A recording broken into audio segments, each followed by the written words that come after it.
Fuse-nya. Fuse-nya bisa dibuka. Sebentar, saya siapkan dulu Fuse-nya. Nah, ini adalah ada Fuse di sini. Mana Fuse-nya ini? Kalau saya sudah install, kalau teman-teman sudah install, pasti di apa namanya, di screen Windows teman-teman ada, di desktop teman-teman pasti ada Fuse 9 X64, karena saya 64 bit laptopnya, maka pakai X64 gitu ya. Jadi Fuse 9 kita coba klik.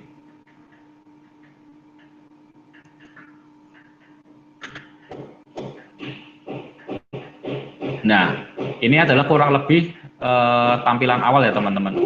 Tampilan awal dari apa namanya, Fuse yang teman-teman install tadi.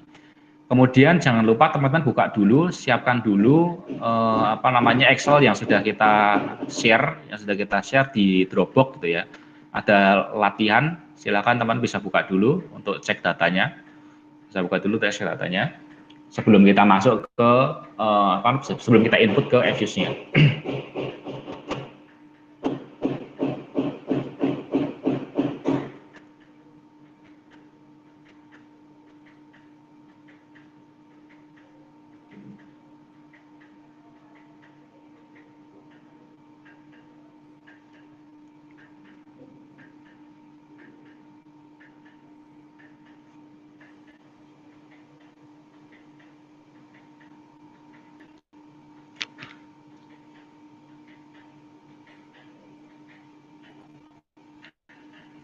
Nah, ini adalah data-data yang sudah saya siapkan untuk latihan ya. Ini data ini di sheet cross section.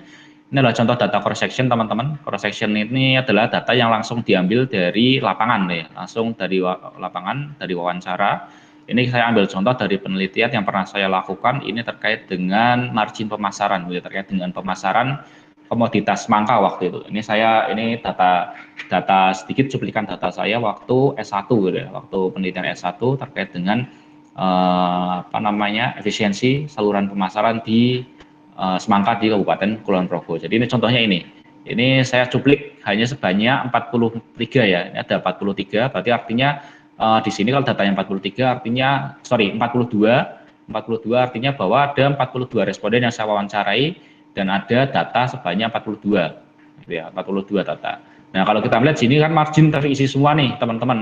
Margin terisi semua dari sini sampai sini, ini terisi semua. Artinya tidak ada masalah apapun ya, tidak ada masalah limited dependent variable, tidak ada masalah variable dependent yang terbatas, tidak ada. Jadi ini kita bisa running dengan menggunakan OLS gitu ya. Kita bisa running dengan menggunakan OLS. Kemudian ini ada data time series. Sebenarnya data time series ini saya ambil dari data panel teman-teman. Jadi sebenarnya data time series ini, data panel, data ini sama ya, sama data ini hanya saya buat menjadi seolah-olah time series untuk memudahkan latihan kita, gitu ya. Seolah-olah time series, karena kalau saya ambil satu-satu nih membukanya terlalu banyak, gitu, terlalu banyak. Jadi biar simple aja. Jadi ini data time series, data runtut waktu dari tahun 1974 ya, misalnya dari tahun 1974 sampai tahun 2018. Ini misalnya ada data TXP ini data total expenditure gitu ya, total pengeluaran pemerintah. Kemudian ada PDRB-TP gitu ya, PDRB tanaman pangan, ada TKSTP atau tenaga kerja sektor tanaman pangan gitu ya, subsektor tanaman pangan, ada NTP, kemudian ada PMDN atau NTP itu ya, nilai tukar petani, kemudian PMDN atau penanaman modal dalam negeri, ada PMA penanaman modal asing, ada UPTP atau upah tanaman pangan, upah tenaga kerja tanaman pangan. Kemudian ini ada panel juga sama, ini saya cuplik juga dari data Indonesia. Dari data Indonesia ini cuma saya cuplik hanya 1, 2, 3, 4, 5, 6, 7, 8, 9. Ya, 9 provinsi deh, 9 provinsi. Seperti itu. Jadi nanti kita coba sama-sama untuk praktek gitu ya. Apa teman-teman sudah standby Fuse-nya? Sudah terbuka? Kalau sudah, kita langsung saja coba. Jadi ini tampilan awal Fuse pasti seperti ini ya. Tampilan awal Fuse pasti seperti ini. Nah, kita bisa coba dengan pertama-tama, langkah pertama dengan create new Fuse work file ya, new work file. Jadi kita akan coba dengan new work file dulu. Kalau teman-teman nanti sudah punya file Fuse sebelumnya, bisa open existing Fuse. Tapi karena kita masih mau membuat file baru, maka kita bisa create new Fuse work file gitu ya. Nah, ini adalah langkah keduanya. Langkah keduanya di sini teman-teman harus memilih dulu apakah datanya itu unstructured. Kalau unstructured itu artinya datanya cross section ya, jadi tidak terstruktur. Gitu ya. Itu kalau teman-teman datanya adalah data cross section, teman-teman pilih ini. Tapi kalau nanti datanya data apa namanya runtut waktu time series, teman-teman pakainya yang ini. Tapi kalau teman-teman nanti datanya adalah panel, makanya pakainya balance panel. Jadi nanti tergantung teman-teman datanya apa. Kita langsung saja biar nggak lama. Pakai yang kita akan mencoba yang cross section dulu ya teman-teman ya. Kita coba dari unstructured atau undated. Jumlah observation ini adalah jumlah datanya teman-teman. Misal teman-teman wawancara 10 orang ya berarti 10. Karena tadi di data itu di latihan kita ada 42, maka kita tulis 42 gitu ya. 42 responden yang saya wawancarai seperti itu. Setelah selesai, kliklah OK. Nah, ini adalah work file dari Fuse. Nah, tapi ini datanya kan belum masuk. Kemudian bagaimana caranya? Kita bisa klik file untuk menginput data ya, menginput data kita. Klik file, kemudian import from file, kita bisa klik. Nah, kita cari Excel kita tadi teman-teman. Excel yang ada datanya itu di mana gitu ya. Excel yang ada datanya itu di mana? Misalnya di sini ada paket materi. Nah, ini dia datanya di sini kan tadi kan. Nah, kita klik open. Nah, ini teman-teman ada banyak. Jadi kalau kita tadi kan karena ini kita mau menginput cross section, maka pilih sheet cross section. Jadi ini pilihan sheet mana yang mau teman-teman input ke Fuse, apakah sheet cross section, time series, apakah sheet panel. Jadi teman-teman sesuaikan gitu ya.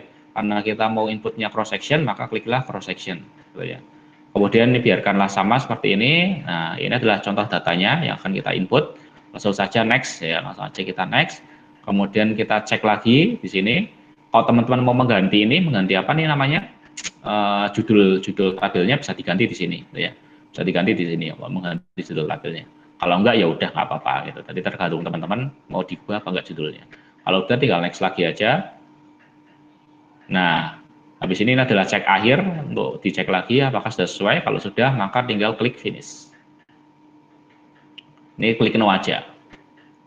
Nah, ini nanti masuk seperti ini. Gitu ya. Jadi ada data yang kita gunakan, ada margin, kita bisa klik, double klik. Kalau double klik kita keluar data yang kita input dari 1.900 responden 1 sampai responden 42 ada masuk di sini semua. Gitu ya. Kalau mau dicek teman-teman misal mau ngecek apakah sudah benar atau enggak, sudah benar atau belum datanya, kita bisa cek seperti itu. Bisa cek seperti ini, tidak double klik aja. Ya. Misalnya mau ngecek jarak, double klik jarak. Ini kita lihat di sini. Ya. Oh, sudah masuk. Kalau sudah masuk, maka inilah cara menginput untuk data cross section gitu ya, untuk data cross section. Kemudian bagaimana kalau menginput data yang lain? Kalau menginput data yang lain bagaimana gitu ya? Saya di sini coba new, karena kita ini deh ya cross section seperti itu caranya. Kemudian kita akan melangkah, kita akan bergerak bagaimana cara menginput data time series pada Fuse gitu ya. Ini tadi kita sudah view, sudah, kemudian kita buka di sini ada dated atau regular frekuensi. Nah, ini datanya apakah nanti annual, tahunan, atau semi annual, atau quarterly, atau 4 bulanan gitu ya, ataukah bulanan, atau bi-monthly dan sebagainya. Itu tergantung teman-teman. Karena data tadi ada data tahunan, maka kita tulis data tahunan atau annual gitu ya. Kemudian start date-nya berarti tahun berapa ya? Tadi tahun kita di sini kita lihat start date-nya, start date-nya tahun ini ya, 1974. Kita tulis 1974. Kita tulis 1974 di sini. Kemudian end date tahun akhirnya kita bisa lihat lagi di data kita tahun akhirnya. Tahun akhirnya ada di tahun 2018. Kita bisa langsung tulis 2018 di sini. 2018. Nah, kalau udah tinggal klik oke. Kalau teman-teman mau ngasih nama langsung boleh di sini ya. Tapi biar cepat kita langsung oke aja. Ini karena tadi ada ini, kita langsung aja delete aja. Nah, ya. Ini adalah yang baru. Ini adalah work file yang baru untuk data time series. Ya. Kemudian langsung klik untuk import, sama caranya sama. Klik file, import, langsung import from file. Ya. Caranya sama persis kayak input data apa namanya cross section. Bedanya hanya tadi. Kalau yang tadi pakainya unstructured, kalau yang ini pakainya dated gitu ya. Pakainya dated. Nah, yang dated tadi kan ada di sheet time series, maka kita pilih sheet time series. Nah, ketemulah data ini. Ya, kalau data ini, maka langsung aja next. Kalau mau diubah namanya monggo, kalau enggak ya udah next aja. Kemudian langsung seperti ini, langsung aja finish gitu ya. Karena ini hanya preview sebelum work file-nya selesai. Nah, ini tidak perlu diimport, nah langsung aja ini. Yang inilah adalah data time series yang sudah kita import gitu ya. Data time series yang sudah kita import adalah seperti ini. Nah, sebenarnya seperti ini. Nah, sudah selesai data time series, maka kita akan mencoba untuk mengimport data apa namanya panel. Seperti apa caranya? Sama klik new work file, ininya diubah menjadi balance panel. Nah, nanti sama datanya annual atau kuartalan atau bulanan itu tergantung disesuaikan di sini ya. Kalau data kita annual maka kita pilih yang annual atau tahunan gitu ya. Kemudian ada tahunnya tadi berapa? Sebentar, saya lihat dulu. Di sini di panel ini tahunnya adalah dari tahun 2003 sampai tahun 2017 ya. Jadi setiap ini data cross section ya. Ini Papua, kemudian Papua Barat, Maluku, Sulawesi, Gorontalo. Ini adalah data cross sectionnya. Dan yang sini adalah data time series-nya. Makanya kalau time series digabung sama cross section jadilah panel. Jadi apa namanya? Ada cross section, ada time series, maka jadilah panel. Nah, kalau di sini kita bisa melihat cross section-nya adalah Papua Barat, Maluku, dan seterusnya. Time series-nya adalah ini, tahun 2013 sampai tahun 2017. Nah, kita isi di sini, sheet ini. Ya. Tahun 2013 sampai tahun 2017 ada di sini. Ya. 2017. Nah, kemudian di sini ditulis number of cross section-nya ada berapa? Bisa kita lihat di sini ada 1, 2, 3, 4, 5, 6, 7, 8, 9. Ada 9 ya. Maka teman-teman bisa ngisi di sini jumlah cross section-nya adalah 9. Kemudian sudah, maka langsung aja oke. Nah, teman-teman mau karena tadi masih latihan ya, kita delete aja, nanti kita input lagi gampang ya. Dan ini adalah work file untuk panel data. Kemudian bagaimana cara menginput datanya? Kita langsung aja import form file sama persis kayak yang tadi cara di awal, persis nggak pakai beda, gitu ya. Nggak pakai apa-apa, langsung di sini, langsung kita pilih latihan, kita klik open. Nah, kemudian kita targetkan ke sheet panel ya, karena data kita ada di sheet panel. Langsung aja kita lihat ini, udah oke, kita next saja. Ini sudah, monggo kalau mau diganti namanya, monggo, kalau enggak ya udah, monggo silahkan. Jadi karena saya nggak mau ribet, nggak usah ganti nama gitu ya. Kemudian langsung aja next. Nah, ini masih tanda tanya ya, ini masih tanda tanya berarti artinya belum match, gitu ya. Belum match antara apa namanya data panelnya. Bagaimana cara untuk match? Maka klik ini, import method. Maka sequential read, kita klik sequential read, gitu ya. Sorry, sequential read. Nah ini, nah ketemulah ini 1.13, 1.14, 1.15. Berarti ini artinya adalah panel untuk cross section yang pertama. Ini panel untuk cross section yang kedua. Dan seterusnya sampai 9, ini ada panel untuk cross section ke 9. Nah ini ya. Jadi sampai 9 sudah benar. Kalau sudah maka klik finish. Ini no saja. Nah ketemulah ini. Ini jadilah data panel itu seperti ini. Nah ini. Nah jadi ada time series, ada cross section. Digabung jadilah data panel. Jadi kurang lebih seperti ini teman-teman untuk inputnya.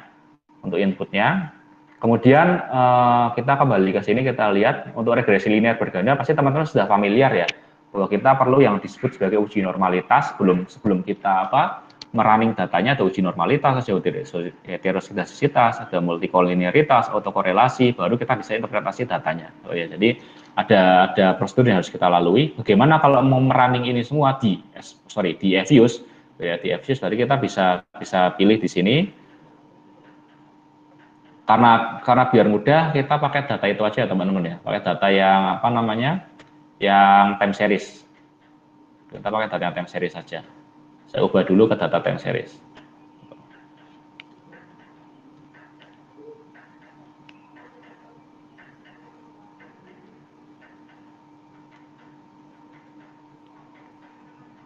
Kita coba lihat data 2018 sampai 1974. 1974. Oke, klik OK, selesai, delete aja.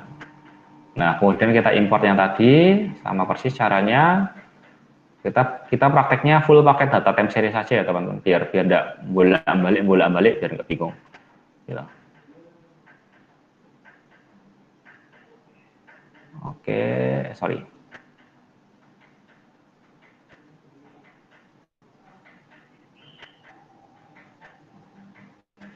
Nah, ini sudah ada di sini. Kita akan mencoba meregress ya teman-teman. Kalau meregress itu teman-teman bisa klik di sini. Ada dua cara, bisa klik di sini. Sorry, biar nggak cepat-cepat. Bisa klik quick, kemudian bisa estimate equation.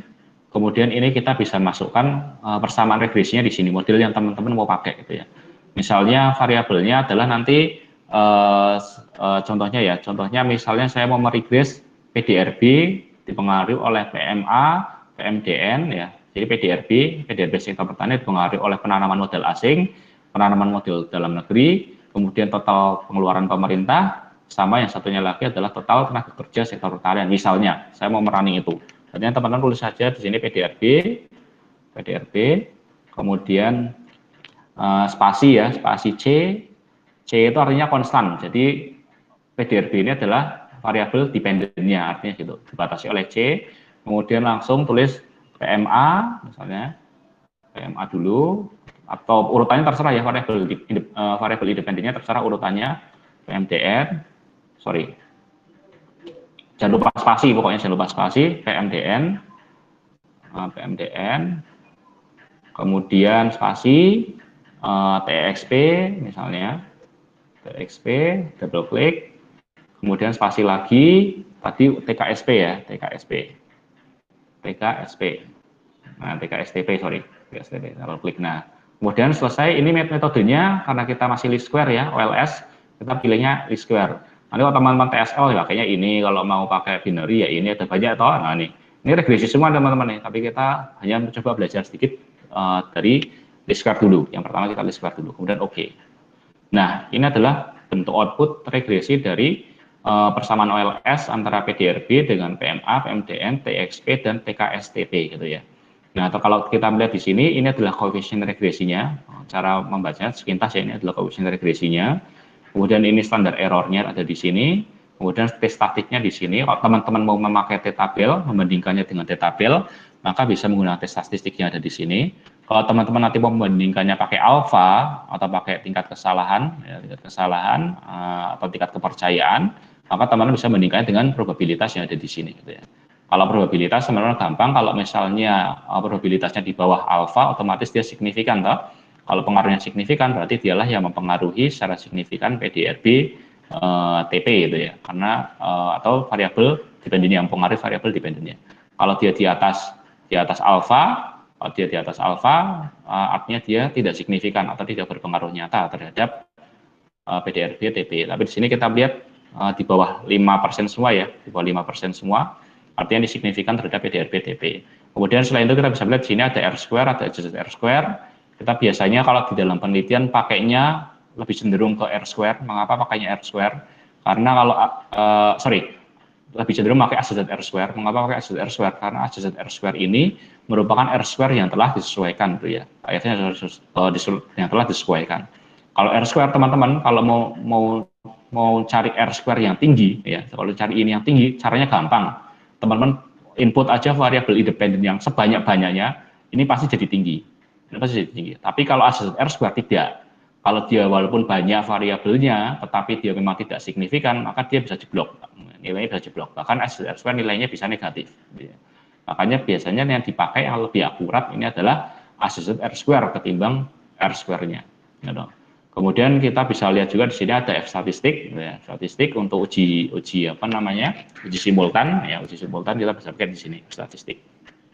Ini adalah interpretasi singkat ya, interpretasi singkat dari output dari OLS. Kemudian bagaimana cara untuk mengujinya? Tadi ada uji normalitas, ada uji heteroskedastisitas, ada uji multikolinialitas dan sebagainya. Kita bisa pakai view di sini, kita bisa pakai residual diagnostik gitu ya. Kemudian di sini ada histogram normality test. Ini untuk menguji normalitas teman-teman. Ya, pakai histogram normality test. Bisa diklik. Nah, ketemulah ini. Nah, ini yang kita baca mana? Yang kita baca nanti ada di Jarque-Bera, di tes Jarque-Bera ini ya, di probability Jarque-Bera ini. Nah, ini Jarque-Bera ini. Kalau ini adalah apa namanya? T statistik dari Jarque-Beranya. Kalau ini probabilitas dari Jarque-Beranya. Jarque-Bera sendiri, bagaimana cara menginterpretasinya? Kalau menginterpretasinya adalah kita bisa melihat probabilitas saja tidak cepat, ya. Karena probabilitas kan dibandingnya sama alfa, alfa kan gampang 1%, 5% sama 10%. Gitu. Maka kita bisa bandingkan dengan alfa. Kalau Jarque-Beranya ini lebih besar dari alfa, berarti dia tidak terjadi masalah normalitas, ya. Makanya kalau kita melihat di sini Jarque-Beranya signifikan atau di bawah alfa, artinya dia tidak normal, ya. Ada data yang kita gunakan terkena atau terindikasi adanya masalah normalitas dalam data ini. Gitu. Kemudian bagaimana dengan analisis yang lain? Gitu ya. Analisis yang lain nanti bisa juga heterogeneous sensitivity. Kalau di sini ada banyak analisis yang bisa kita gunakan, bisa pakai ARF, bisa pakai White dan sebagainya. Tapi kalau saya biasanya menggunakannya pakai White, gitu ya. Tidak ada masalah, teman-teman pakai manapun boleh. Cuma nanti yang disesuaikan nanti dari hipotesisnya, pengujian hipotesisnya perlu disesuaikan, gitu ya. Jadi sekali lagi, teman-teman mau pakai Bruce Pagan ya boleh, mau pakai Harvey ya boleh, mau pakai Glaser ya boleh, pakai Arch ya boleh, pakai White ya boleh, terserah. Tapi nanti disesuaikan dengan pengambilan keputusannya atau hipotesis dari masing-masing uji ini. Gitu ya, H0-nya bagaimana, H-nya bagaimana. Kemudian karena ini data time series, kita tidak usah menginkludkan data cross term-nya, maka langsung aja oke. Nah, kalau di sini cara baca bagaimana? Kita cukup baca di sini, teman-teman. Cukup baca ops R square-nya. Kalau di sini ops R square-nya itu adalah lebih besar dari alfa, berarti dia tidak terindikasi heteroskedastisitas. Tapi kalau dia lebih kecil dari alfa, ini di sini ya, ini adalah probabilitasnya ini. Kalau dia lebih dari alfa, lebih kecil dari alfa, terindikasi adanya masalah heteroskedastisitas. Jadi kalau kita melihat di sini ada indikasi masalah heteroskedastisitas pada model kita ini. Mengapa kok datanya jelek sekali sih, Mas, misalnya gitu? Kenapa kok datanya jelek sekali sih, Mas? Ya jelas kalau karena ini sebenarnya data panel loh, kita buat sebagai itu. Jadi ini buat latihan aja. Ini buat latihan aja. Jadi biar teman-teman tahu kalau EVIS itu bagaimana cara uji asumsi klasiknya seperti itu. Nah, kemudian yang lainnya bagaimana? Kemudian yang lainnya bagaimana? Kita bisa klik views lagi, bisa residual diagnostic, kita bisa serial correlation LM test. Ini untuk menentukan uji serial korelasi atau autokorelasi dari model. Kemudian like to include, kita bisa klik sesuai rekomendasi EVIUS, yaitu 2, kita langsung aja klik OK. Nah, di sini juga sama, bacanya bagaimana? Yang dibaca adalah ops R square-nya. Kalau dia nilainya kurang dari alfa, berarti terindikasi masalah serial autocorrelation. Kalau dia nilainya lebih besar dari alfa, berarti otomatis dia tidak tidak terindikasi adanya masalah serial autocorrelation. Serial correlation atau masalah autokorelasi tidak terindikasi kalau nilainya besar. Kalau nilainya kecil berarti terindikasi seperti itu. Jadi seperti ini adalah contoh dari pengujiannya, gitu ya. Kemudian bagaimana untuk menguji multikoliniaritas? Multikoliniaritas dapat diuji dari sini. Bisa klik ini ya, bisa klik view. Pokoknya semuanya ada di view, teman-teman. Kalau menguji apapun, pokoknya semuanya ada di view. Ya, pokoknya ada di view semuanya kalau di views. Seperti itu, bisa diklik view, bisa klik coefficient diagnostic. Di sini ada VIF, variance inflation factor, gitu ya. Jadi ada VIF, kita bisa klik di sini. Nah, ini kita bisa klik VIF. Ya. Kita bisa melihat di sini ada center VIF. Kalau misalnya kalau kurang dari 8 ya, kalau dari beberapa sumber kan kurang dari 8, artinya tidak terjadi masalah multikoliniaritas. Kalau lebih dari 8 berarti dia terindikasi ada masalah multikoliniaritas. Jadi kita bisa cek di center VIF-nya, gitu ya. Jadi seperti itu adalah cara untuk menguji OLS dari model yang kita gunakan tadi. Kalau misalnya semuanya itu aman dari masalah asumsi klasik, maka teman-teman bisa mengeksekusi persamaan ini, gitu ya. Tetapi kalau tadi ada masalah asumsi klasik, maka teman-teman harus menyelesaikan masalah itu dulu, baru bisa running data ini, gitu ya. Mengapa demikian? Karena kalau kita melihat, kalau syaratnya dari Gujarati ya, dari sumber Gujarati menyatakan bahwa kalau teman-teman merunning data OLS dan tidak memenuhi asumsi klasik, maka nanti modelnya tidak jadi blue, gitu ya. modelnya tidak blue lagi atau tidak Bayes linear unbiased estimator, sehingga bisa menimbulkan bias dalam model yang kita gunakan. Kalau bias berarti artinya model ini tidak baik untuk diterapkan dalam interpretasi, tidak baik untuk diinterpretasikan seperti itu.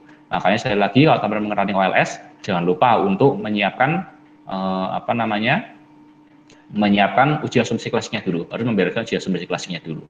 Nah, gitu. Kemudian Mas kalau sudah diuji asumsi klasik misalnya ternyata kok tidak selesai-selesai, tidak beres-beres, bisa jadi model teman-teman tadi tidak cocok kalau pakai tidak cocok untuk menggunakan alat OLS, harus disesuaikan dengan alat yang lainnya gitu. Jadi saya lagi gunakan alat yang tepat untuk data yang tepat gitu ya, gunakan alat yang tepat untuk data yang tepat, sekali lagi seperti itu. Jadi ini adalah OLS, teman-teman pasti sudah familiar, hanya mungkin teman-teman lebih banyak pakai SPSS karena paling sering digunakan saat ini adalah SPSS gitu ya. Jadi mungkin teman-teman mungkin sudah familiar dengan ini, hanya pakainya SPSS. Jadi karena kita akan banyak sering menggunakan ini nanti di latihan berikutnya, maka saya kenalkan dulu bagaimana cara mengujinya dengan menggunakan EFUSE seperti itu.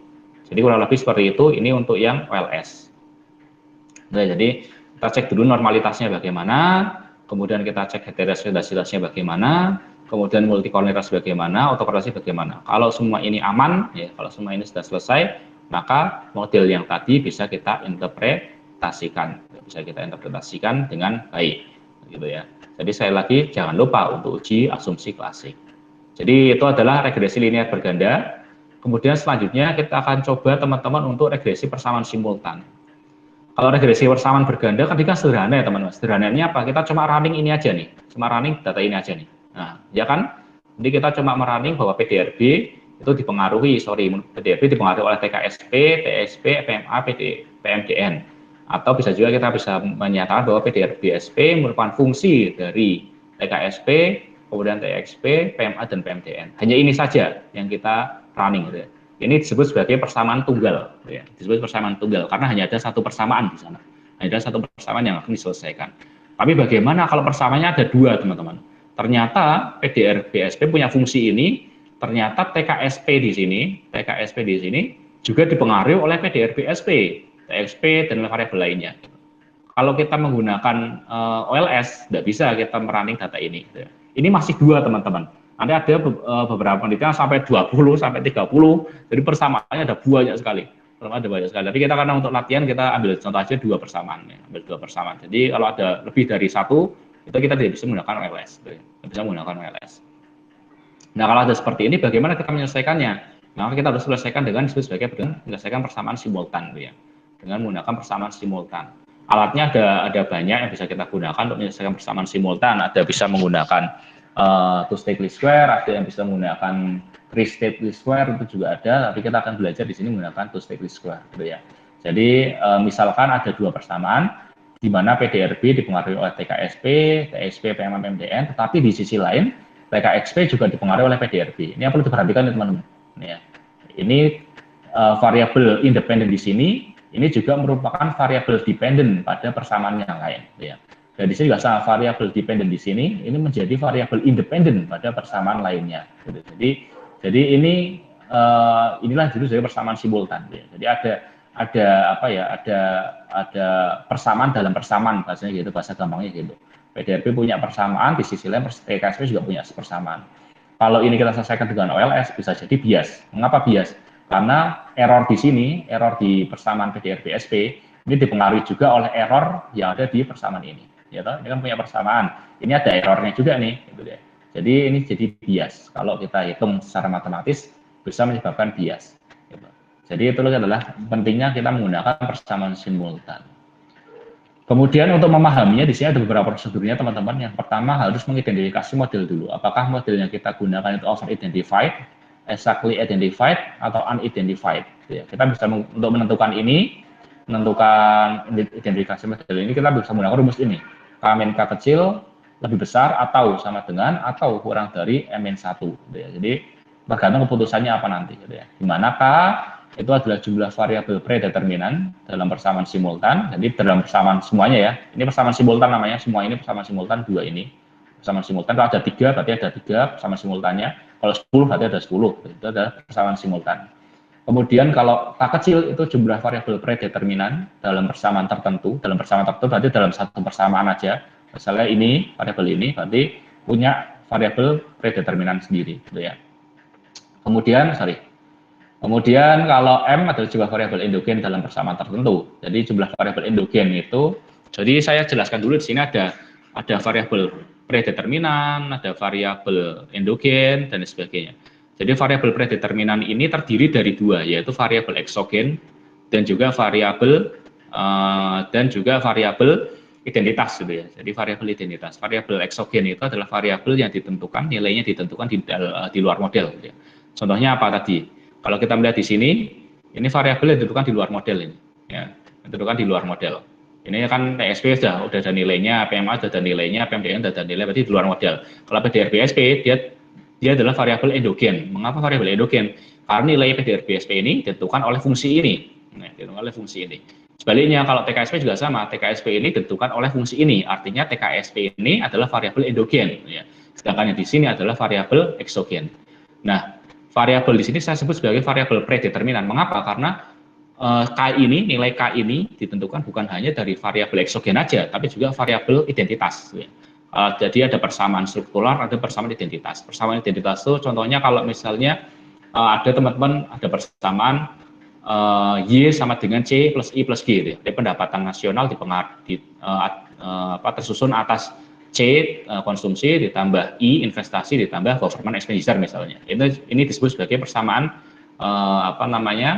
ini contohnya misalnya Y sama dengan C plus I plus G, misalnya saya tulis sini aja biar gampang, plus G.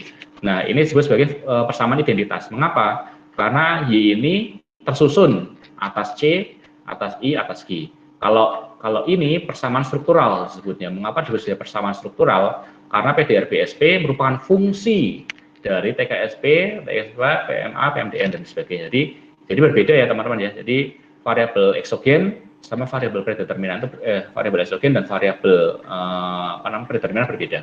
Karena ada beberapa jurnal yang saya baca, ini jurnal yang tanda kutip yang kurang tepat.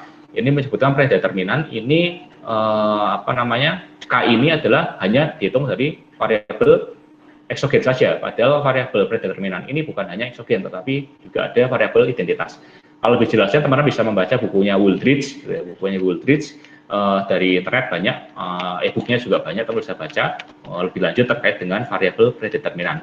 Saya lagi, variabel predeterminan tersusun dari dua, yaitu variabel eksogen dan juga variabel identitas, ya. Jadi perlu kita cermati. Biar lebih gampangnya, biar lebih jelasnya, kita buka Excel-nya teman-teman. Saya sudah menyiapkan di sini Excel-nya TSL1.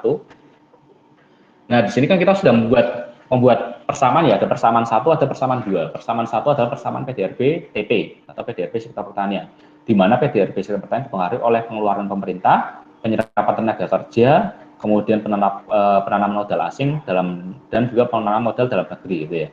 Jadi ini adalah variabel adalah yang pertama, persamaan yang pertama. Ini adalah persamaan yang kedua, di mana penyerapan tenaga kerja dipengaruhi oleh PDRB, dipengaruhi oleh upah, dipengaruhi nilai tukar petani, dipengaruhi oleh total pengeluaran pemerintah, gitu ya. Jadi kita bisa menentukan di sini variabel endogennya berapa dan sebagainya. Ya, ada variabel ini aja kan di dalam model kita. Jadi total variabel kita ada 7 kalau kita hitung. Ada PDRB, ada TSP, ada TKSPTP, PMA, PMDN, UPTP, sama NTP. Jadi total variabel kita ada 7. Kemudian variabel endogen kita ada berapa? Variabel endogen, sekali lagi variabel endogen adalah variabel yang nilainya ditentukan di dalam model. Jadi ada dua. Yang pertama adalah PDRBTP sama TKSTP. Jadi yang istilah variabel dependennya ada berapa gitu ya. Bahasa mudahnya gitu. Variabel dependennya ada berapa? Itu ada dua, yaitu PDRBTP sama TKSTP. Maka di sini variabel endogen itu ada dua. Ya, variabel endogen ada dua. Kemudian total variabel itu ada 7. Ya. Kemudian berapa variabel predeterminan dalam model K besar ya, K besar berarti dalam semua persamaan, ya, dalam seluruh persamaan itu ada 5. Mengapa ada 5? Berarti kan tinggal 7 dikurangi 2 loh, karena yang lainnya merupakan variabel endogen. Berarti ada 5, K-nya ada 5. kemudian berapa K kecilnya, berapa M-nya. Nah, nanti kita gunakan rumus ini aja, teman-teman. Kita masuk ke sini. Nah, ini. Nah, kita masukkan ya, teman-teman ya. Jadi K besarnya di 5, sudah sama. Ini persamaan pertama, persamaan kedua. K pertamanya, K-nya ada 5, sama 5, K besarnya ada 5. Kemudian K kecilnya berapa? K kecil adalah variabel predeterminan dalam persamaan tertentu. Gitu ya. Jadi dalam persamaan tertentu. Jadi dalam persamaan tertentu ada berapa K-nya? Kalau kita melihat di sini kan ada 1, 2, 3, 4. Gitu ya. Jadi ada 4. Jadi ada 4 variabel K di persamaan PDRB TP. Gitu ya. Maka kita tulis sini ada 4. Kemudian K pada persamaan kedua ada berapa? Juga ada 1, 2, 3, 4. Ada 4 juga. Berarti ditulis 4. Ya. Tulis 4. Kemudian M-nya ada berapa? M-nya jelas ada 1, 1 loh. Di sini ada 1 yaitu PDRB. Kemudian di sini juga ada 1 yaitu ada TKSTP. Gitu ya. Ada TKSTP. Maka kliklah di sini 1. Kemudian gunakan rumus K besar min K kecil. Berarti 5 dikurangi 4, 1. Kemudian 5 dikurangi 4 lagi, 1. Kemudian M min 1-nya berapa? Karena M-nya di sini 1, kalau min 1 berarti 0. Ya. Min 1 berarti 0. Nah, kemudian kita kembali ke sini. Ya. Kita lihat, ternyata, ini ya, kita lihat di sini. Ternyata K min K sama M min 1, kalau dibandingin bagaimana hasilnya? Nah, ini. Ternyata kalau K min K, K besar min K kecil dibandingkan sama M min 1, persamaan pertama itu menghasilkan over identified. Ya. Persamaan kedua menghasilkan over identified. Jadi, saat, ya, sekali lagi, saat K besar min K1 lebih besar daripada M min 1, itu berarti artinya dia persamaannya adalah over identified. Ya. Jadi kita ambil kesimpulan persamaan tersebut adalah over identified. Kalau misalnya K besar min K kecil sama dengan M min 1, berarti persamaan tersebut adalah exactly identified. Ya. Jadi bisa diidentifikasi secara tepat, exactly identified. Kemudian bagaimana kalau persamaannya adalah K besar min K kecil kurang dari M min 1, berarti dia adalah unidentified atau tidak dapat diidentifikasi. Jadi syarat kita bisa merunning dengan menggunakan metode TSLS ataupun stack least square nanti itu bahwa variabelnya harus over identified, ya, over identified. Jadi identifikasinya terlalu berlebih, gitu ya, secara berlebih. Jadi kita harus syaratnya adalah over identified. Karena variabel kita dua-duanya over identified, berarti kita harus menggunakan metode kita bisa menggunakan metode two state least square dalam persamaan tadi. Ya. Jadi persamaan ini kita bisa running dengan menggunakan two state least square seperti itu. Gitu. Oke, sampai sini teman-teman mengerti dulu ya, dipahami dulu ya perbedaannya itu. Gitu. Jadi harus bisa melakukan dulu identifikasi modelnya dulu seperti itu. Gimana Pak Tan? Udah mulai sepaneng mungkin. Oh iya, oh iya. Jadi kalau ada pertanyaan mungkin ada pertanyaan dulu aja Pak Nan. Ya tergantung, kalau ada respon balik silakan komen dulu biar kita persilakan. Ya, kalau ada yang ingin ditanya bisa langsung di forum ya guys. Jadi biar nggak terlalu jauh karena memang saya karena saya maklumnya kenapa? Karena memang ini sebenarnya materinya harus satu semester. Satu semester ya, Anda bilang. Hanya ini materi satu semester kita coba rangkum dalam 1 jam 2 jam ini. Mulai mual-mual. Dia kita sama-sama pusing gitu. Tapi tidak apa, kita sama-sama belajar. Gitu ya. Gitu. Jadi sampai sini dulu teman-teman. Ada yang mau ditanyakan mungkin? Kita masih verifikasi model ya, belum sampai tahap selanjutnya. Jadi modelnya harus diidentifikasi dulu. Ya, silakan jika ada mungkin yang bingung atau mau tanya-tanya, mau komen-komen, dipersilakan. Boleh. Atau lewat chat atau lewat ini langsung bisa. Gimana? Apakah ada yang mau ditanyakan sebelum kita lanjut lagi?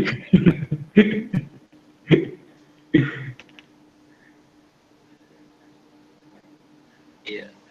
Nggak ada dulu ya. Mungkin di kita habiskan sampai berapa ya? Di sini tuh kita habiskan sampai two state least square dulu ya, Kanan. Gimana? Kita habiskan dulu yang TSLS ya. Oh iya. Oke, kita putus dulu TSLS. Silakan dilanjut dulu, Pak. Ya. Oke. Baik teman-teman, itu jadi kita sudah sampai tahap identifikasi. Saat kita sudah mengidentifikasi persamaan, maka kita bisa langsung langkah selanjutnya teman-teman.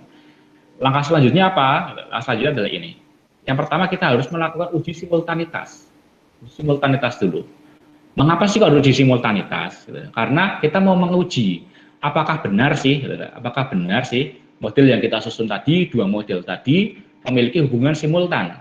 Hubungan simultan ini adalah hubungan yang saling mempengaruhi ya teman, hubungan yang saling mempengaruhi. Jadi persamaan satu mempengaruhi persamaan yang lainnya. Persamaan lainnya juga mempengaruhi persamaan lainnya juga mempengaruhi persamaan yang tadi. Jadi apakah benar memiliki hubungan simultan? Jadi kita perlu uji dulu uji simultanitasnya. Kemudian selain itu kita juga perlu melakukan uji eksogenitas. Beberapa sumber buku ini menyatakan uji endogenitas. Jadi terserah sama, intinya sama, hanya beda nama aja. Jadi ada beberapa yang menyebut uji eksogenitas, ada yang menyebut sebagai uji endogenitas. Untuk kalau intinya sama, kalau uji eksogenitas ini adalah untuk menguji apakah benar sih variabel eksogen yang kita tetapkan, ya, yang kita tetapkan tadi kan ada 4 tadi variabel eksogennya, apakah benar variabel tersebut merupakan variabel eksogen. Kalau misalnya kita menyebutnya uji endogenitas, berarti kita menyebutnya apakah benar variabel endogen yang kita tetapkan tadi itu memang benar sebagai variabel endogen dalam model. Jadi setelah ini selesai, baru kita bisa menginterpretasikan modelnya. Nah, bagaimana cara menguji ini di dalam EFUSE? Ya, menguji simultanitas, uji endogenitas di dalam EFUSE. Ya. Kita kembali ke EFUSE-nya teman-teman. Kita kembali dulu ke EFUSE. Nah ini, ya. Ini kita sudah, kita close dulu. Ini kita close dulu. Oke. Close dulu aja. Nah ini. Jadi bagaimana caranya? Jadi langkah pertamanya untuk uji simultanitas itu teman-teman harus menganalisis yang disebut sebagai persamaan reduced form. Ya, reduced form, jadi persamaan yang tereduksi. Persamaan tereduksi maksudnya apa? Karena ada dua persamaan, ya. Namanya juga two stage least square, OLS 2 tahap. Jadi teman-teman menyelesaikan satu persamaan dulu, baru menyelesaikan persamaan yang kedua. Jadi ada 2 tahap. Menyelesaikan persamaan yang pertama, baru menyelesaikan persamaan yang kedua, atau persamaan kedua, baru yang pertama, itu boleh, terserah teman-teman. Ya. Jadi yang pertama teman harus membuat reduced form atau persamaan tereduksi dari salah satu dari persamaan-persamaan ini. Misalnya PDRB-SP, jadi teman harus membuat reduced form dari persamaan ini. TKSP juga harus membuat reduced form dari persamaan ini. Bagaimana cara membuat reduced form? Teman-teman nanti sebenarnya penjelasan reduced form ini cukup panjang teman-teman. Karena kalau saya menjelaskan pakai apa ya rumus-rumus, nanti takutnya teman-teman bingung dan juga takutnya waktunya nggak cukup. Maka kita langsung aja kita praktek bagaimana mengeluarkan output reduced form di EFUSE ya, di EFUSE seperti apa. Kita buka di sini. Kita buka dulu PDRB, kita running, yang pertama kita running PDRB dulu ya guys ya. Kita mau PDRB dulu guys. Nah ini PDRB dulu kita cek di sini. Kita running dulu. Kita klik PDRB. Bisa juga pakai gini ya, bisa juga pakai quick estimate equation bisa juga dan juga take di sini atau biar cepatnya gini. Kita klik PDRB karena PDRB itu adalah variabel dependent, maka kita klik yang pertama kali PDRB ya. Kemudian PMA, kemudian PMDN, terserah kalau yang variabel independennya terserah urutannya, tapi kalau dependen harus sekali yang pertama. PMA, PMDN, kemudian TXP sama UPTP. TKSTP. Kemudian klik kanan teman-teman, open as equation. Ya, kita klik. Nah, ketemulah di sini. Sama kan kayak tadi kan? Sama atau kayak kalau kita pakai quick sama persis. Jadi variabelnya ada PDRB-TP, PMA, PMDN, TXP dan TKSTP. Kita sama pakai least square dulu, keluarkan. Nah ini. Nah ini adalah persamaan awal kita. Jangan pedulikan ininya dulu, jangan pedulikan outputnya dulu, ya, karena ini masih bentuknya OLS biasa. Kemudian bagaimana mengeluarkan reduced form? Mengeluarkan reduced form kita bisa klik bisa klik prox, ya. Kemudian forecast. Ya. Forecast ini terserah teman-teman memberi nama apa, boleh, ya, memberi nama apa boleh di sini. Kemudian langsung klik OK aja. Ya. Nah ini, kalau teman sudah klik ini, maka di sini pasti akan keluar teman-teman ini. Ini adalah persamaan tereduksi gitu ya. Persamaan tereduksi dari PDRB TP ya. Jadi forecast ini adalah bentuk persamaan tereduksi dari TP, atau kalau di dalam beberapa sumber menyebutnya sebagai PDRB TP terestimasi atau Y terestimasi. Kalau di dalam ekonomi matematikanya itu Y caping, ada bilang Y caping, ada bilang Y topi, jadi Y tapi atasnya ada topinya, ya, tapi atasnya ada topinya. Nah, ini sebagai persamaan reduksi. Kemudian kita membuat lagi hal yang sama untuk persamaan TKSTP teman-teman. TKSTP kan di sini variabelnya ada 4 ya, TKSP, pengaruh PDRB-TSP, TXP, UPTP, dan NTP. Maka kita klik TKSP yang pertama karena dia adalah variabel dependent, baru diikuti sama variabel independennya. Kita klik ini, kita klik ini. Nah, klik kanan, open as equation. Teman-teman terserah mau pakai quick tadi yang pertama boleh atau ini juga boleh. Karena saya biasanya pakai ini biar cepat, ya, biar cepat. Kemudian ini oke, langsung ini delete aja nggak apa-apa, delete equation. Nah, ketemulah ini. Ketemulah ini. Nah, nggak usah pedulikan dulu hasilnya, kita langsung buat dulu year terestimasi atau TKSTP terestimasi, itu pakai forecast. Forecast, terserah namanya apa, langsung klik OK. Ya. Nah, ini sudah jadi teman-teman, di sini sudah ada TKSTP, sudah ada F, berarti ini adalah persamaan tereduksi. Gitu ya. Ini adalah persamaan tereduksi dari persamaan TKSTP yang tadi kita jelaskan. Ya. Jadi kita sudah punya dua, ada PDRB-TP yang tereduksi, sama ada TKSTP yang tereduksi. Ini kalau kita hitung pakai matematis panjang, ya. Bisa-bisa kita 1 semester baru selesai, gitu ya. Karena kita berusaha untuk sesikat mungkin dan semoga bisa diaplikasikan teman-teman langsung, gitu ya. Jadi sambil nanti teman-teman belajar teorinya, teorinya bagaimana, teman-teman bisa mempraktekannya juga secara langsung. Seperti itu. Jadi kita punya ini. Kemudian langkahnya bagaimana untuk melakukan uji simultanitas teman-teman. Mana tadi? Nah ini, Nah ini untuk uji simultanitas bagaimana? Kita artinya uji simultanitas kan untuk mengetahui apakah ada hubungan simultan antara persamaan PDRB sama persamaan TKSP. Caranya mudah teman-teman. Teman-teman bisa klik ini dulu, klik persamaan PDRB, teman-teman bisa membuat persamaan PDRB, klik PDRB, kemudian variabel-variabel yang lainnya. Bentar. Ini tadi, kita uji simultanitas dulu ya. Kalau uji simultanitas, maka teman-teman cukup klik PDRB-nya ini, kemudian klik TKSTP-nya, kemudian klik kanan, open as equation, pakai LS, ya, pakai least square, maka langsung aja klik OK. Delete aja boleh, mau di-save juga boleh, kalau mau di-save pakai ini, kita delete aja. Nah, ini dia. Ini adalah hasil dari uji simultanitas.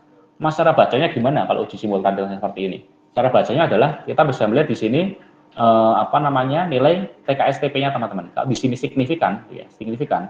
Berarti kan artinya bahwa persamaan tereduksi, gitu ya, bahwa TKSTP-F ini persamaan tereduksi dari penyerapan tenaga kerja ini berpengaruh signifikan terhadap PDRB-TP-nya.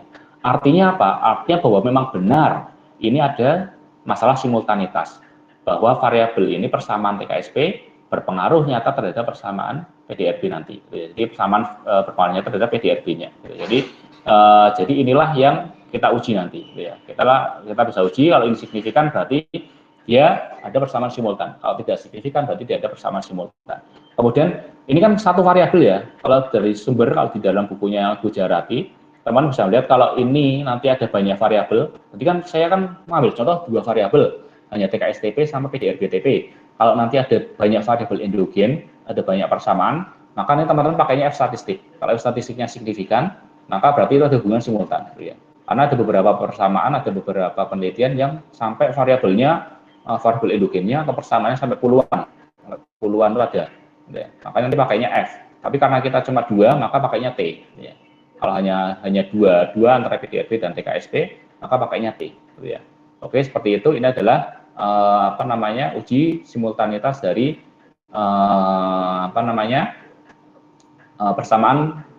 persamaan simultan yang kita ujikan tadi. Kemudian ini sudah terpenuhi, berarti kita sudah memenuhi ya bahwa ternyata ada persamaan simultan antara PDRB-TP sama TKSTP. Kemudian bagaimana bagaimana cara kita untuk mengetahui satunya lagi uji eksogenitas, ya. Uji eksogenitas. Kalau uji eksogenitas atau beberapa orang menyebutnya uji endogenitas, itu kita bisa uji dengan merunning variabel PDRB dengan variabel seluruhnya. Jadi PDRB itu kan dipengaruhi oleh PMA, dipengaruhi oleh PMDN, dipengaruhi oleh TXP, dipengaruhi oleh TKSP, ya toh? Jadi ini kan variabel awalnya ini. Nah, kita masukkan juga variabel TKSTP. Nah, kita memiliki variabel TKSTP. Kita cek, kita regresikan di sini. Oke, sama, pakai list square, kita klik OK. Nah, ini hasilnya. Ini adalah uji eksogenitas, uji endogenitas. Ya. Uji eksogenitas, endogenitas terserah teman-teman mau sebutnya apa. Saya bisa menyebutnya eksogenitas. Ya. Jadi kita bisa melihat outputnya seperti ini. Terus apa yang bisa kita lihat dari outputnya? Kalau uji eksogenitas kita cukup melihat uji F-nya, ya, uji F-nya. Jika memang di sini uji F-nya signifikan, uji F-nya signifikan ada kan ini sebentar sebelum itu kan ada variabel PMA, PMDN, TXP, TKSP. Ini kan variabel awal dari persamaan PDR-BTP ya. Ini ya. Ini ya variabel awal dari persamaan PDR-BTP ini. PKSTP, TXP, PMA, PMDN. Ya. Nah, kemudian kita tambahin dengan variabel TKS-TPF atau istilahnya ini adalah variabel persamaan tereduksi dari variabel reduce form ya, bentuk tereduksi dari persamaan TKS-TP ya, dari TKS-TP seperti itu. Jadi kita masukkan di sini jika ini signifikan, artinya apa? Bahwa benar variabel PDRB ini merupakan variabel endogen ya, dalam persamaan simultan yang kita buat gitu ya. Gitu. Jadi ini bisa kita kasih nama, misalnya equation 1 boleh, klik name tadi ya, klik name, kemudian langsung kasih nama teman-teman terserah, namanya apa, boleh diubah, tapi saya nggak mau kasih nama langsung oke. Gitu ya. Nah kemudian kita sudah menguji nih, PDRB ini ternyata memang benar bahwa merupakan variabel endogen. Kemudian bagaimana kita menguji variabel TKSTP dalam model kita, apakah benar variabel TKSTP ini, ya, variabel TKSTP ini, atau variabel yang ini juga merupakan variabel endogen. Jangan-jangan ini variabel eksogen lagi kita tetapkan sebagai endogen. Nah, makanya kita harus uji dulu. Kita uji dengan cara yang sama. Ya. Kita dulu TKSTP dipengaruhi oleh NTP, dipengaruhi oleh PDRB, dipengaruhi oleh TXP, dipengaruhi oleh upah. Ya, oleh upah. Dan jangan lupa dimasukkan satu variabel yaitu variabel PDRB TP yang sudah direduksi, ya, sudah direduksi atau reduce form dari PDRB TP. Langsung klik kanan, kemudian klik open, langsung klik as equation, langsung LS ya, square, langsung klik OK. Ketemulah ini. Ya. Cara interpretasinya bagaimana? Sama. Ini di sini kan ada NTP, ada ini kan persamaan dari TKSP. Kemudian kita masukkan PDRBF. Ya. Kalau di sini statistiknya itu signifikan, artinya memang benar bahwa TKSTP ini adalah variabel endogen dari model yang kita susun. Jadi itulah yang cara bagaimana untuk menghitung atau untuk menginterpretasikan atau untuk menguji uji eksogenitas atau endogenitas di dalam model kita, gitu ya. Jadi setelah kita tahu, di sini sudah teridentifikasi ya, over identified, berarti harus menggunakan apa? TSLS dan bisa menggunakan WLS. Kemudian setelah itu kita menguji simultanitas, gitu ya. Ternyata sudah benar ada masalah simultanitas. Kemudian masalah isogenitas juga sudah benar ada masalah isogenitas. Variabel yang kita tekan dalam variabel eksogen benar. Kemudian baru kita merunning menggunakan model TSLS, gitu ya. Bagaimana cara merunning menggunakan model TSLS? Maka caranya gampang teman-teman. Caranya adalah cukup seperti ini. Bentar, kita geser dulu di sini. Nah, bagaimana caranya? Ketik quick, ya, quick. Kemudian langsung estimate equation keluar persamaan ini, maka ini kita ubah teman-teman jadi TSLS ya. Di sini ada TSLS, kita klik, nah keluarlah ini. Nah ini adalah equation specification ini adalah model kita yang yang kita running itu apa? Yang pertama apa nih? Misalnya kita mau merunning pertama ya, PDRB mana tadi? Nih PDRB SP dipengaruhi oleh TKSTP, dipengaruhi oleh entah saya tambahin ya, tidak bingung. TKSTP, kemudian dipengaruhi oleh TXP, dipengaruhi oleh PMA sampai MDN. Kita masukkan di sini. Ya. PDRB TP, dipengaruhi oleh PMA, dipengaruhi lagi oleh TMDN, tanaman model dalam negeri, kemudian dipengaruhi lagi oleh TXP atau total expenditure ya, total pengeluaran pemerintah, dipengaruhi juga dengan TKSTP. Nah ini dia. Nah kemudian instrumen listnya mana? Instrumen list itu adalah seluruh variabel seluruh variabel eksogen di dalam model ya. Jadi kan variabel eksogennya ini ada variabel predeterminan determinan model. Determinan ada 5, berarti kita masukin 5 variabel di dalam model ini. Di dalam dalam kotak ini, di dalam instrumental list, ya. Tadi ada berapa? Berarti ada 5 toh, apa aja? DKSTP, ada PMA, ada PMDN, ada NTP, itu ya, ada 5. Jadi kita masukin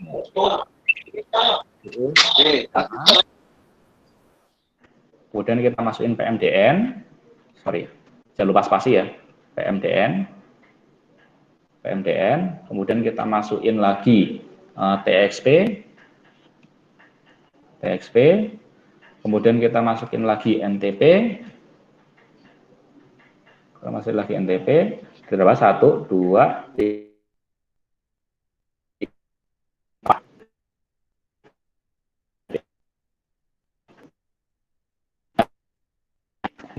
Equation estimation di sini ini dimasukkan variabel yang mau kita analisis. Tadi persamaan PDRB itu yang mau kita running dulu toh. Persamaan PDRB kita masukin sini. Kemudian instrumen list ini adalah variabel exogen, bukan exogen, sekali lagi variabel predeterminan di dalam model ya. Determinan termasuk exogen, termasuk persamaan identitas termasuk dalam model. Jadi ada PMA, ada PMDN, ada DXP, NTP, dan PTP. Kita langsung aja klik OK. Ya. Nah ini. Nah, inilah disebut sebagai persamaan TSLS dari PDRB TP gitu ya.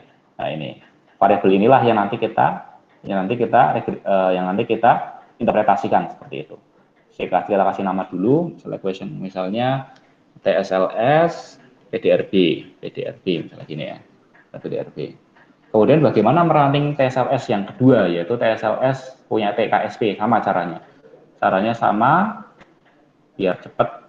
Saya copy ini aja dulu biar cepat. Kita copy aja ini. Caranya sama, klik estimate equation, kemudian pilih TSLS, kemudian di sini instrumentalisnya sama kayak yang tadi, sama kayak yang di sini ya. Ada PMA, ada PMDN, ada TSP, ada NTP, atau PTP. Itu kita tulis. Kemudian di sini itu adalah variabel dari persamaan TKSTP. Jadi ada TKSTP, kemudian C ada PDRB, kemudian ada NTP, ya, NTP, kemudian ada upah juga, kemudian TXP, belum dispasi, TXP. Jadi saran saya biar nggak bingung nanti teman-teman sebelum diinput ke Evius cukup satu kata aja ya variabel di sini ya, cukup satu kata aja biar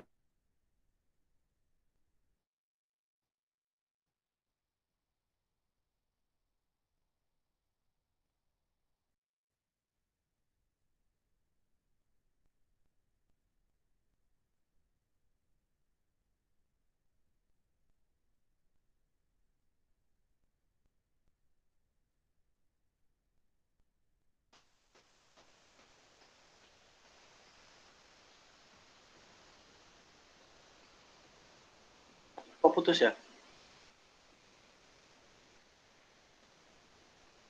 Halo Mas Made.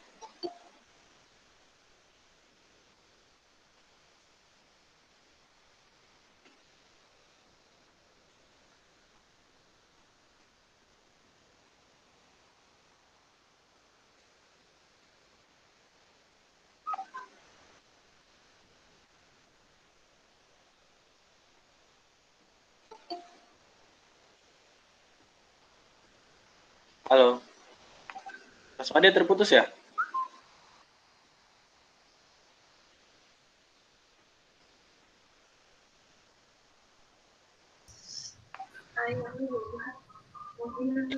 Kita tunggu Mas Made join lagi ya.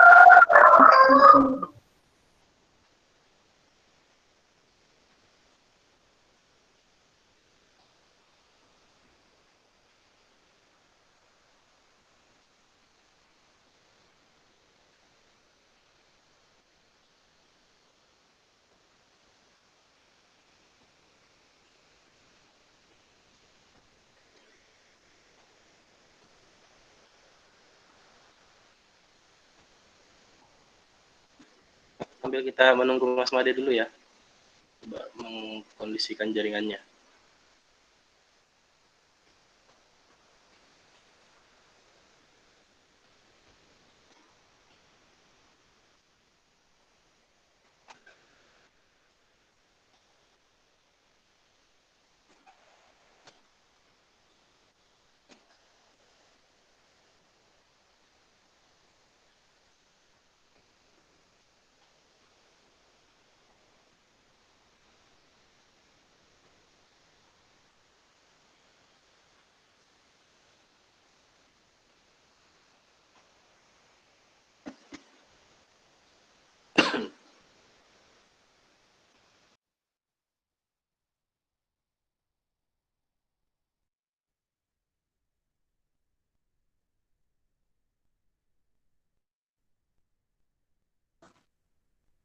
Tidak bisa masuk kampus. Tidak bisa. Yang mau demoin yang apa? Yang pada demo. Masalah UKT. Jika ada pertanyaan mungkin silakan bisa dituliskan di kolom chat teman-teman. Kalau tidak bisa bertanya langsung.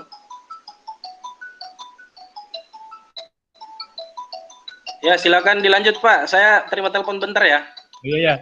Maaf ya teman-teman, tadi sempat mati lampu nih, jadi koneksi hotspotnya langsung putus semua, Jadi ini udah masuk lagi, baik tadi sudah sampai di sini ya teman-teman ya. Kita lanjutkan lagi. Kita sampai sini, kita sudah dapat dua persamaan ya, dua persamaan. Yang pertama adalah persamaan two-state least square dari PDRB TP dan juga persamaan least square dari TKS TP gitu ya. Nah, bagaimana cara interpretasikannya? Nah, di sini kita bisa melihat simultan ya. Simultannya di mana? Kita bisa di sini. Ini. Di sini ada PDRB nih, teman-teman nih. Sini nih. Nah, ini. Di sini ada PDRB. Ini ternyata dia signifikan berpengaruh terhadap TKSTP. Nah, di sisi lain di sini juga ada TKSTP.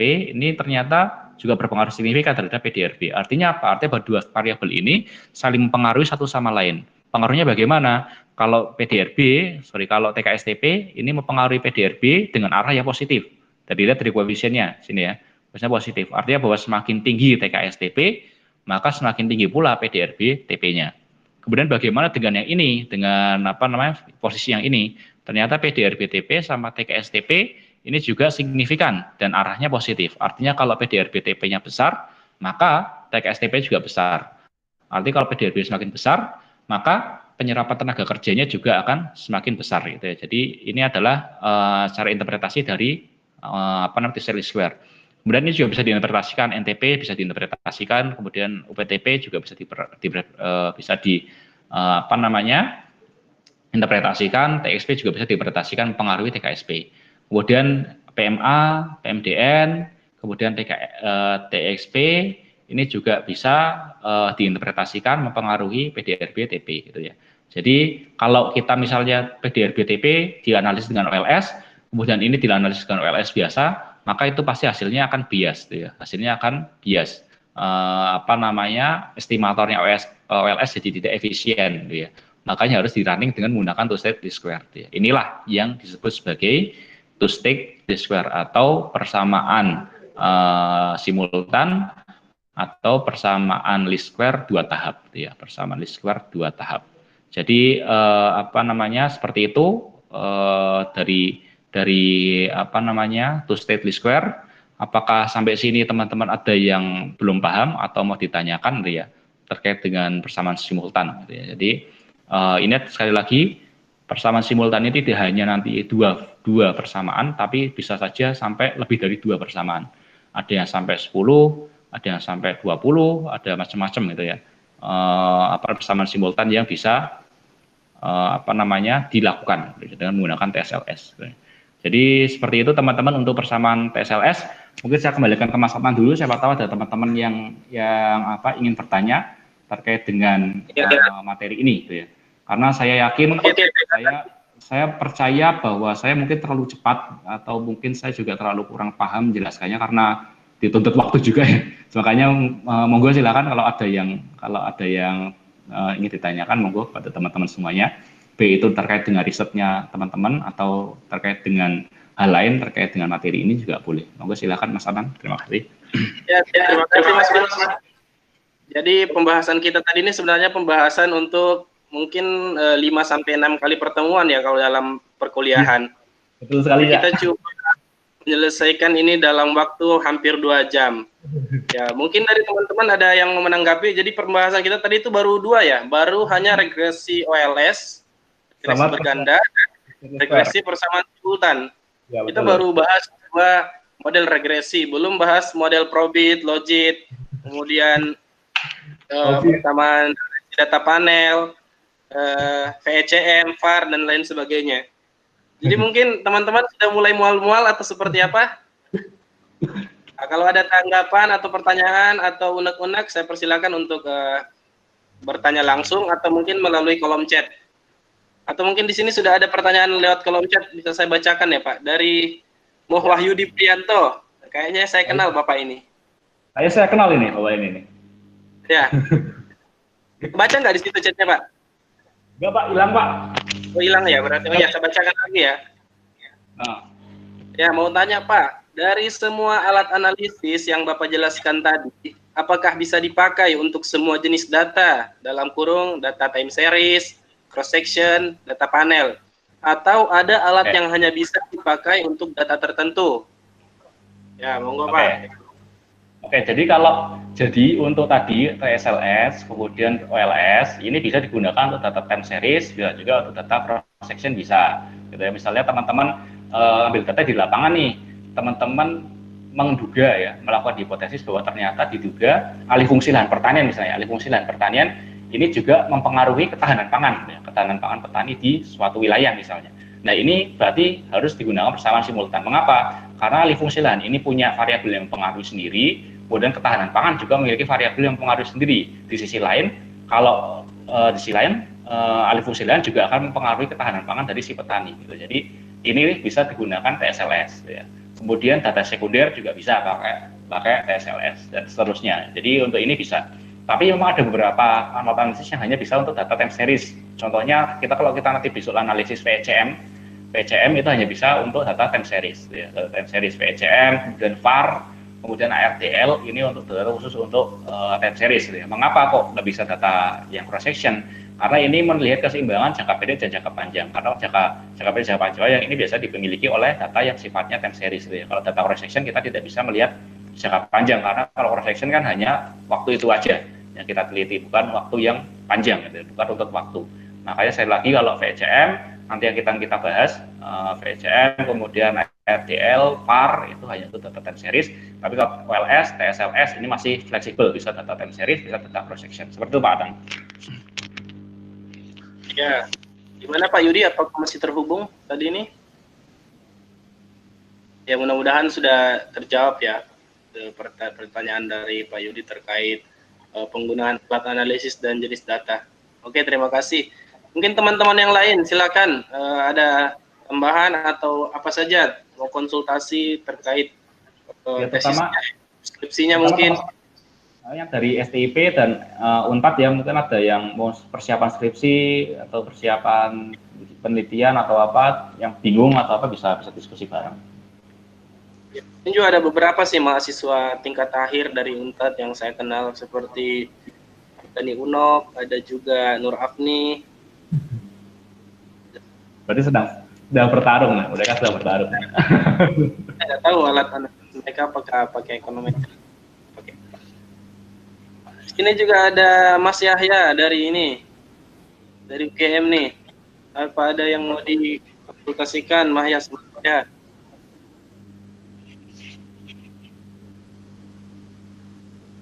Nah, jadi kita tadi ini baru membahas dua model. Baru membahas dua model saja, model regresi OLS dan regresi persamaan simultan. Jadi lumayan spaneng ya. Ini belum masuk ke belakangnya lagi, itu masih sangat komprehensif dan lebih panjang lagi. Apakah teman-teman ada pertanyaan atau ada tanggapan, saran?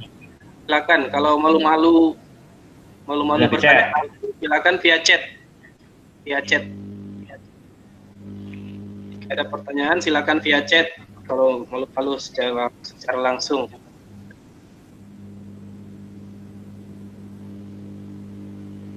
Atau mungkin malah pada bingung semua tadi penjelasan. Saya tadi berlari tadi untuk memahaminya ini, Pak.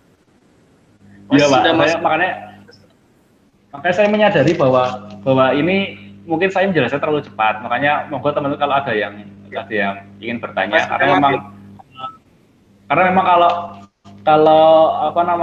kita belajar model ini mungkin sekitar 1 semester, cuma kita kan mencoba untuk mengambil praktisnya berarti langsung prakteknya gimana untuk mengambil data. Makanya monggo teman-teman kalau ada yang dari kuliah 1 semester kita coba bahas. Tapi mudah-mudahan dari webinar ini mungkin kalau panjang umur dan punya waktu luang kita bisa adakan untuk seri-seri selanjutnya nanti. Ya, boleh. Tadi baru dua, Karena tadi itu baru 2 yang dibahas. Padahal rencana 3 ya sampai VCM ya. Ya. Iya, karena sudah mau jam di sini itu sudah mau jam 12, Pak. Udah mau jam sholat zuhur. Betul. Nanti ini menjelang sholat zuhur kalau memang sudah tidak ada pertanyaan ya kita akhiri saja. Ya.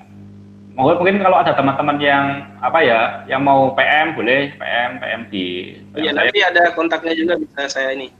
Jadi ngajak segan pokoknya kalau mau tanya. Nanti WA itu. Insya Allah kalau saya bisa jawab, saya jawab. Kalau tidak bisa saya jawab, saya tanyakan prof saya.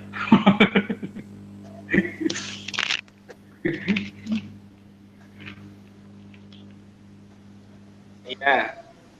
Apakah ada pertanyaan, teman-teman? Dari Mas Yahya mungkin?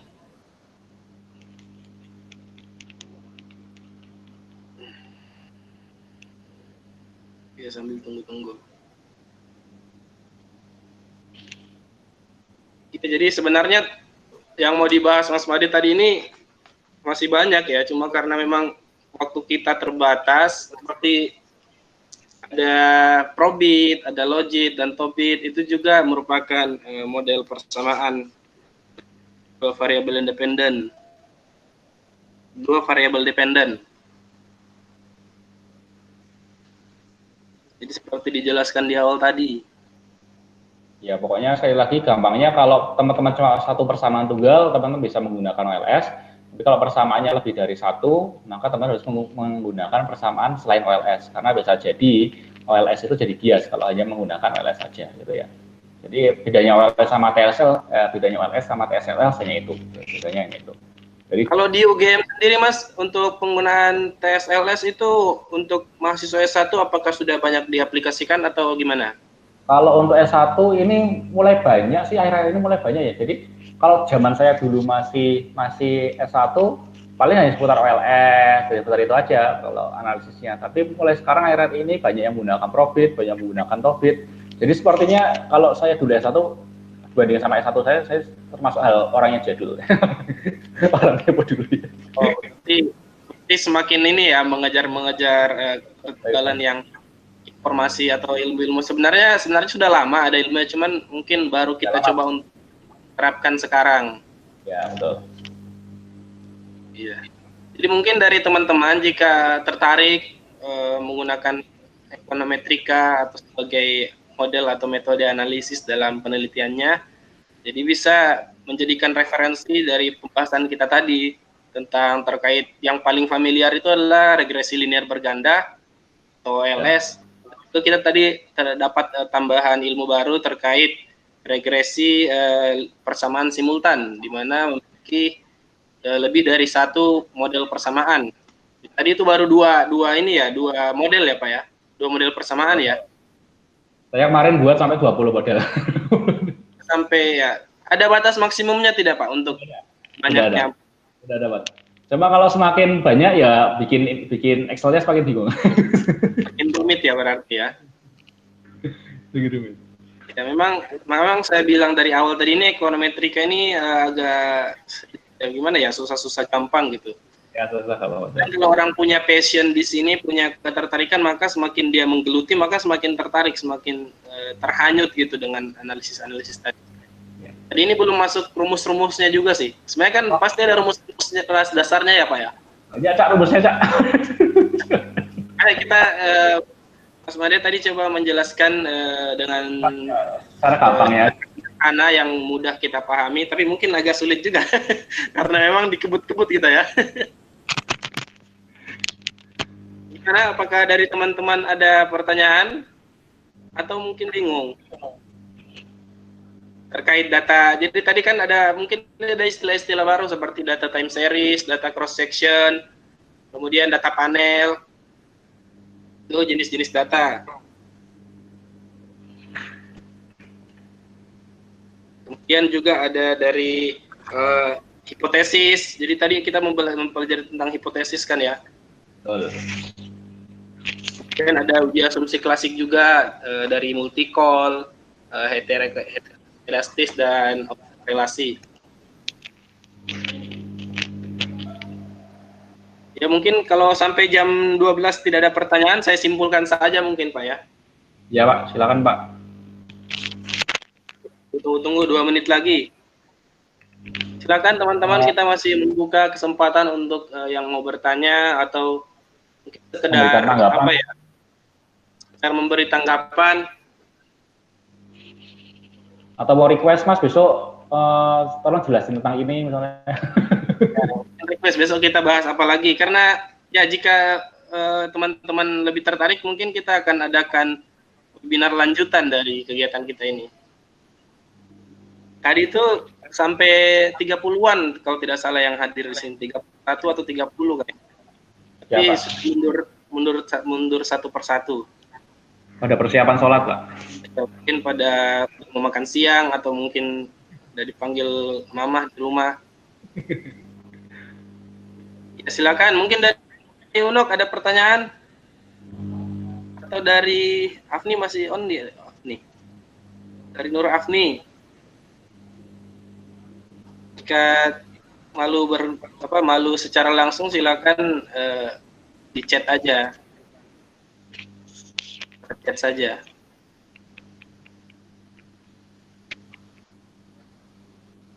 Oh. Nah, ini ada teman saya di sini, ada teman saya juga nih dari FEB juga nih, ada Bapak Rahim. Apa? FEBPM. Oh. Apa ada yang mau ditanggapi juga Pak Rahim? Silakan. Mas Rahim.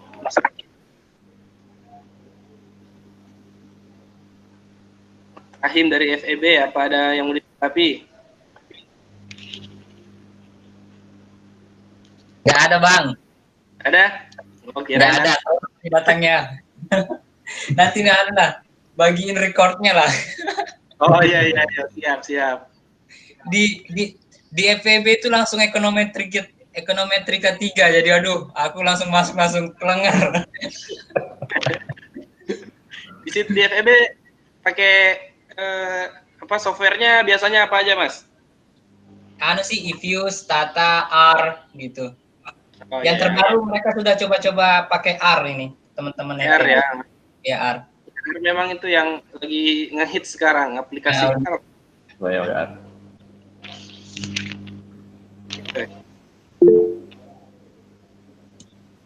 Nah, ini ada dari Nur Afni nih.